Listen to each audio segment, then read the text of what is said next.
Hello everyone, धार्मिक ईसा शिक्षा संस्कार चैनल में आपका बहुत बहुत स्वागत है। तो आज का मेरा टॉपिक है कि एमए साइकोलॉजी और सेमेस्टर के प्रैक्टिकल फाइल एंड असाइनमेंट में हम किन किन टॉपिक को नोट डाउन करते हैं और कैसे लिखते हैं, कैसे बनाते हैं।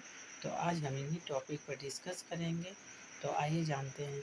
तो फ्रेंड्स, जब हमने अपने प्रैक्टिकल फाइल बनाए थे तो हमने 3 टेस्ट और 1 एक्सपेरिमेंट किए थे। तो जो हमारे टेस्ट का टाइटल था फर्स्ट का, जिसका नाम है एकेडमिक एंजाइटी स्केल, जिसे कहते हैं शैक्षिक चिंता पैमाना, और सेकंड था हमारा सोशल इंटेलिजेंसी स्केल, जिसे कहते हैं सामाजिक बुद्धिमत्ता कौशल, और जो हमारा थर्ड था जिसका नाम है एडोलेसेंस प्रॉब्लम स्केल, जिसे कहते हैं किशोरावस्था के दौरान आने वाली समस्याओं से निपटने के लिए ज्ञान या क्षमता।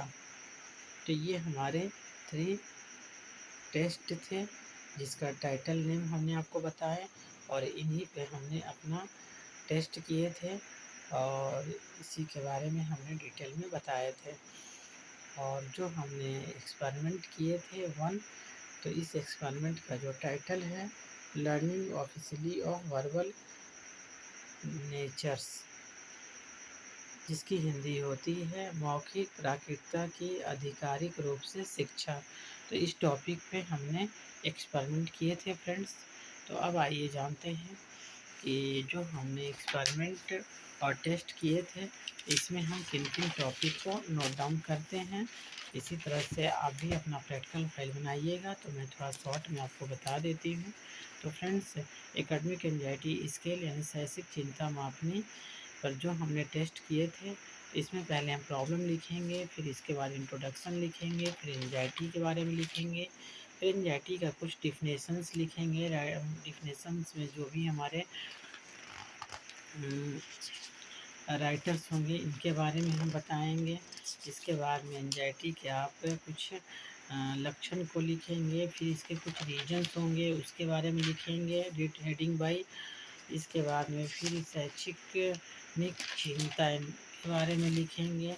फिर जो भी आपका टेबल आएगा उस टेबल को आप बनाएंगे, इसका एवल्यूशन करेंगे, कैलकुलेशन करेंगे, और आप प्लेन पेपर में आप अपनी टेबल को बनाएंगे। तो इस तरह से आप भी अपना प्रैक्टिकल फाइल बनाइएगा। फिर इसके बाद में प्रयोज्य का परिचय देंगे। परिचय देने के लिए इसके बाद में आप इसकी रिलायबिलिटी के बारे में लिखेंगे, इसकी वैलिडिटी के बारे में लिखेंगे, फिर स्केलिंग के बारे में लिखेंगे, प्रयोग नियंत्रण लिखेंगे, प्रक्रिया लिखेंगे, निर्देश लिखेंगे। तो इस तरह से आप हेडिंग वाइज आप अपने जो टेस्ट है इसमें आप नोट डाउन करेंगे इन टॉपिक को। जो ग्राफ वगैरह होगा उससे भी आप बनाएंगे, और इसके बाद रिजल्ट एंड डिस्कशन करेंगे, सुझाव देंगे। और इसके बाद में जो आप इसमें एकेडमिक एंजाइटी स्केल के जो भी प्रोफेसर हैं, तो मैंने जो बनाए थे उनके नाम थे प्रोफेसर SK पाता, डॉक्टर करुणा शंकर मिश्रा, डॉक्टर कल्पना पांडे। तो इस तरह से हमने अपने प्रोफेसर लोग के नाम दिए थे, इन्हीं पे हमने बनाए थे अपने एकेडमिक एंजाइटी स्केल को। तो आप भी इसी तरह से अपना बना लीजिएगा फ्रेंड्स। तो ये हमने आपको बताया, इसी तरह से आप सेकंड टेस्ट को भी कीजिएगा, थर्ड टेस्ट को भी कीजिएगा। और इसके बाद में हम थोड़ा आपको शॉर्ट बता देते हैं कि जो हमारा एक्सपेरिमेंट जो है उसको कैसे लिखते हैं। तो इस पे आइए थोड़ा हम डिस्कस करते हैं एक्सपेरिमेंट कैसे लिखते हैं। तो इसी तरह से आप भी अपने एक्सपेरिमेंट को लिख लीजिएगा। तो एक्सपेरिमेंट में हम पहले जो हमारा टॉपिक है, तो जो हमारा टॉपिक था फ्रेंड्स, इसमें था सार्थक एवं निरर्थक पढ़ो का वाचिक अधिगम।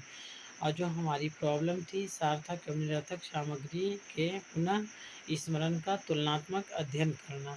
तो इस पे हमने अपने प्रॉब्लम और टॉपिक को लेकर के एक्सपेरिमेंट किए थे। आपका जो होगा उस पर आप कीजिएगा। तो इसके बाद इसमें भी आप इंट्रोडक्शन वर्बल लर्निंग के बारे में बताएंगे, और इसके बाद में फिर डिटेल में बताएंगे।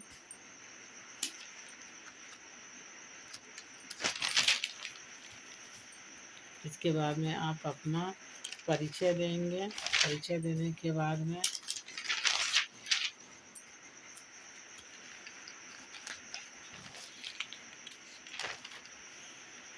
हाइपोथेसिस के बारे में बताएंगे, इसमें वेरिएबल के बारे में बताएंगे। वेरिएबल में आप independent variable and dependent variable दोनों के बारे में आप डिटेल में बताएंगे। प्रयोग का परिचय देंगे और फिर आप उपकरण के बारे में बताएंगे। फिर डिजाइन के बारे में बताएंगे, डिजाइन ऑफ एक्सपेरिमेंट के बारे में बताएंगे।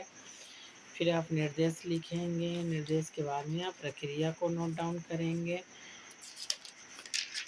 प्रक्रिया के बाद में आप जो आपका टेबल होगा उसका एवल्यूशन करेंगे, कैलकुलेशन करेंगे।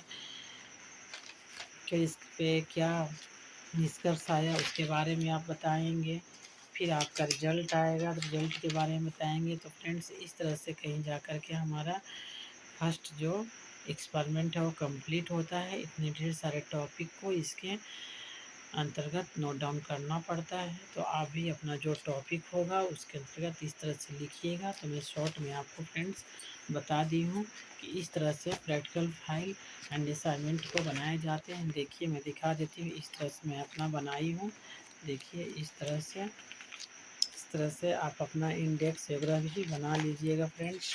इंडेक्स वगैरह भी बनाइएगा। देखिए दिख रहा है आपको। तो देखिए इस तरह के जो बायोलॉजी का प्रैक्टिकल फाइल होता है उसको आप लीजिएगा। दोनों साइड से लाइनिंग वाली पेपर लेकर के अपने प्रैक्टिकल फाइल को कंप्लीट कीजिएगा फ्रेंड्स। और असाइनमेंट भी इस तरह से बना लीजिएगा। 4 पेपर पढ़ने पड़ते हैं हर एक सेमेस्टर में, तो आप 4 असाइनमेंट भी लिखिएगा। देखिए हमारे इस तरह से असाइनमेंट है, सब देख रहे हैं। एक ही क्वेश्चन आप लिखिएगा, लॉन्ग क्वेश्चन 5 से 6 पन्ने में लिखिएगा बढ़िया से हेडिंग डाल करके डिटेल में डिफिनीशन के साथ में, तो अच्छे मार्क्स मिलते हैं। इस तरह से लिखिएगा। अब हम आपको बता देते हैं कि जो 4 सेमेस्टर के पेपर हैं तो कौन कौन से पेपर के नेम हैं, क्या क्या पढ़ना पड़ता है फ्रेंड्स। तो ये देखिए जो हमारा फर्स्ट पेपर है तो personality of psychology of personality first paper का नाम है हमारा। सेकंड पेपर है सोशल साइकोलॉजी। थर्ड पेपर है एजुकेशनल साइकोलॉजी। और जो आपका फोर्थ पेपर होता है ये होता है ऑप्शनल होता है। तो इसमें आपको ऑर्गेनाइजेशनल बिहेवियर के बारे में आपको पढ़ना पड़ेगा। तो इस तरह से देखिए पेपर भी है सब। आपको यदि psychology first second third fourth semester के पेपर की नीड होगी तो आप हमें बताइएगा। मैं एक छोटा सा वीडियो बना दूँगी, इसमें किस तरह से लॉन्ग क्वेश्चन शॉर्ट क्वेश्चन सब आते हैं। तो आप अपना देख सकते हैं किस टाइप के क्वेश्चन आते हैं साइकोलॉजी में। तो आपको मैं हेल्प कर सकती हूँ, आप कमेंट कीजिएगा।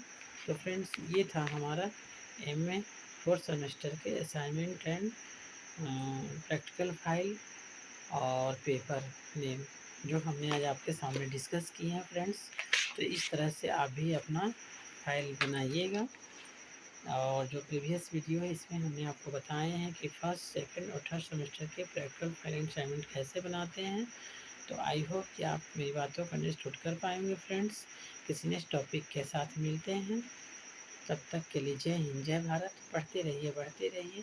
Thanks for watching. Thank you so much.